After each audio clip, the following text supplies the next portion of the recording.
Ada isu intimidasi. Bagaimana kelanjutan bongkar kubur dua korban tragedi Kanjuruhan untuk otopsi?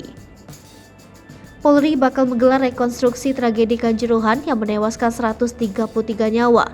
Selain rekonstruksi, upaya pembongkar kubur dua korban tragedi Kanjuruhan untuk keperluan otopsi juga bakal dilakukan. Rencananya rekonstruksi dan pembongkar kubur akan dilakukan di hari yang sama, Rabu 19 Oktober 2022 hari ini. Kadip Humas Polri Irjen Dedi Prasetyo mengatakan otopsi korban juga atas permintaan keluarga, sedangkan rekonstruksi tragedi Kanjuruhan digelar untuk melihat kronologi lengkap dan pembuktian secara ilmiah.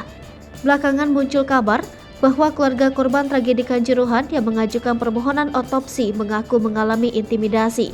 Keluarga korban tragedi Kanjuruhan itu diminta mencabut permohonan otopsi. Padahal mulanya seorang anggota keluarga korban sudah bersedia agar jenazah dua anaknya yang meninggal di Kanjuruhan diotopsi. Masih menurut kabar yang beredar, setelah permohonan itu dilayangkan, rumah keluarga korban didatangi sejumlah aparat kepolisian. Hal itu berlangsung hingga berhari-hari. Polisi yang datang dari tingkat Mabes Polri hingga Polres.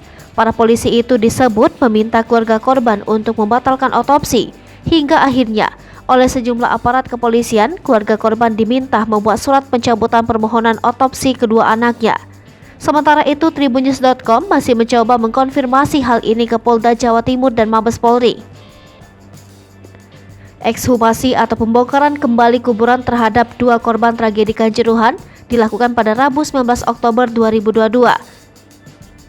Irjen Dedi Prasetyo menuturkan pembongkaran kuburan itu berdasarkan permintaan keluarga agar bisa dilakukan proses otopsi ulang.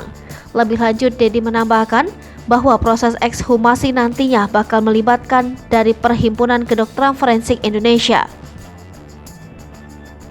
Kapolres Malang AKBP Putu Holis Aryana memberi petunjuk bahwa dua jenazah peristiwa tragedi Stadion Kanjuruhan yang akan diotopsi berasal dari Kabupaten Malang.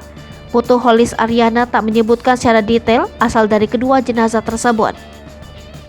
Sementara itu, Putu Holis Aryana mengatakan anggota kepolisian telah mendatangi rumah keluarga korban untuk memastikan kesediaan keluarga untuk dilakukan otopsi terhadap anggota keluarganya. Sebelumnya, tim Dokes Polda Jawa Timur akan melakukan otopsi kepada dua jenazah korban tragedi Stadion Kanjuruhan. Otopsi rencananya digelar pada hari ini.